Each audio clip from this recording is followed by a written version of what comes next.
네, 안녕하세요. 샤스파입니다. 기아 K9이 사전 계약을 오늘부터 시작합니다. 사실 별다른 기대는 없는 차량입니다. 많은 부분이 바뀌긴 했지만 제 개인적으로는 그렇게 마음에 드는 페이스리프트는 아니고 또 많은 분들이 그렇게 디자인에 대해서 좋다는 평가를 내리지 않았기 때문에 저도 그렇고 여러분들도 그렇고 많이 기대는 하지 않는 차량인 것 같아요. 그런데 기아차에서 의외로 신기술을 많이 넣어줬다고 합니다. K9에는 어떤 신기술이 들어가는지 지금부터 함께 살펴보도록 하겠습니다.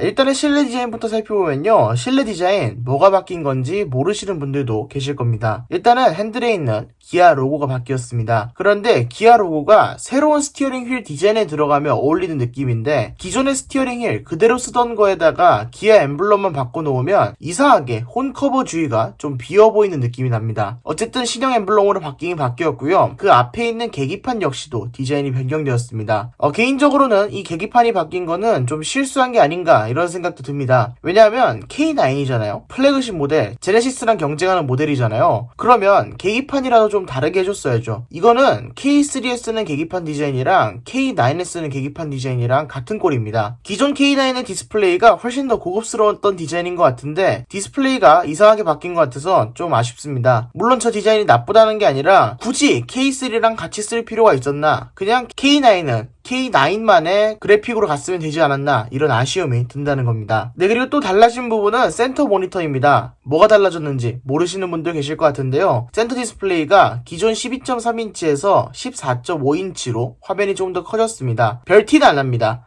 솔직히 사진만 봤을 때는 12.3인치인지 14.5인치인지 잘 모를 정도로 미미하게 바뀐 것 같아요. 어쨌든 전체적인 사이즈가 조금 더 켜졌다고 하니까 모니터를 보기에는 조금 편할 것 같습니다. 그리고 G80, GV80과 다르게 모니터가 앞쪽으로 있어서 터치하기도 편한 것도 장점이죠. 이제 실내에서 바뀐 부분은 사실상 이게 다입니다. 그러면 이제 K9에 어떤 신기술이 탑재되었는지 함께 알아보도록 하겠습니다.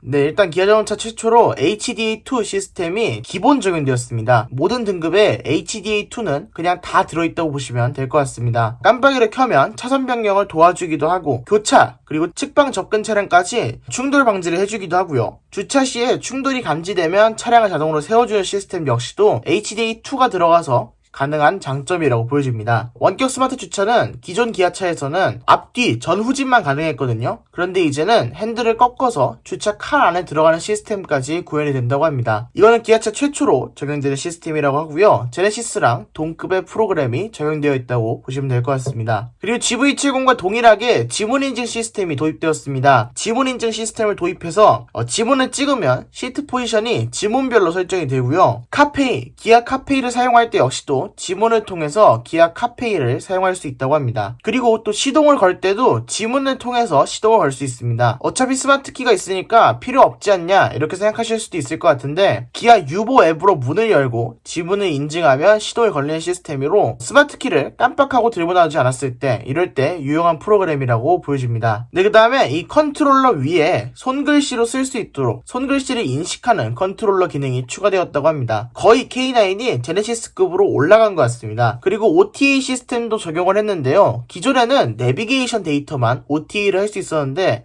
이제는 계기판과 헤드업 디스플레이를 모두 OTA 시스템을 통해서 업그레이드 할 수 있다고 합니다. 클러스터랑 헤드업 디스플레이는 업데이트를 해서 어떤 게 달라지는지는 모르겠어요. 클러스터와 헤드업 디스플레이를 무선으로 업데이트를 해준다고 합니다. 업데이트를 해서 폰트가 바뀐다든지 조금 더 빠릿빠릿해지면 그것만이라도 장점이라고 생각됩니다. 네, 그 다음에 리모트 360도 뷰, 운전자가 차에서 멀리 떨어진 상태에서도 이 주변 환경을 같이 볼 수 있는 리모트 360도 뷰 기능도 추가가 되었고요. 제네시스에 들어가 있는 프리뷰 전자제어 서스펜션도 추가가 되어 있습니다. 아직 에어 서스펜션은 아니고 프리뷰 전자제어 서스펜션입니다. 또한 제네시스에 장착되는 모션 에르곤 시트를 장착했습니다. 운전석 시트 그리고 특이하게 우측 좌석 그러니까 조수석 뒷좌석에 있는 오른쪽 좌석에 모션 에드건 시트를 적용해 뒀습니다. 이 말은 K9이 단순히 운전자만을 위한 오너 드리븐 차량이라기보다는 뒷좌석 탑승자도 어느 정도 모실 수 있는 쇼퍼 드리븐의 성향에 조금 더 가깝다고 생각하시면 될 것 같습니다. 그렇기 때문에 뒷좌석에도 모션 에드건 시트를 적용해 준 거죠. 엔진 같은 경우에는 3.3리터 터보 엔진과 3.8리터 자연흡기 엔진이 조합됩니다. 5.0리터 엔진은 없어졌는데 이 부분은 개인적으로는 좀 아쉽게 느껴집니다. K9이라고 한다면 상징적으로 5.0L 엔진이 들어가길 바랬는데 5.0L 엔진 V8 안 들어간 거는 개인적으로 너무 아쉽게 느껴집니다. 이제 하나씩 V8 그리고 대배기량이 사라지고 있는 것 같아서 조금 아쉽기도 하고요. 또 K9 정도라면 2.5L 터보, 3.5L 터보 같은 신형 엔진을 넣어줄 수도 있을 것 같은데 아직까지 고전 엔진인 3.8, 3.3 터보 이걸 적용해주고 있는 것은 조금 아쉽게 느껴집니다. 그렇지만 프리뷰 전자제어 서스펜션 HDA2 원격 스마트 주차 모드까지 적용했다는 점에서 개인적으로는 K9의 기아차가 어느 정도는 좀 기대를 걸고 있는 게 아닌가 이런 생각도 들었습니다. 네 그럼 지금까지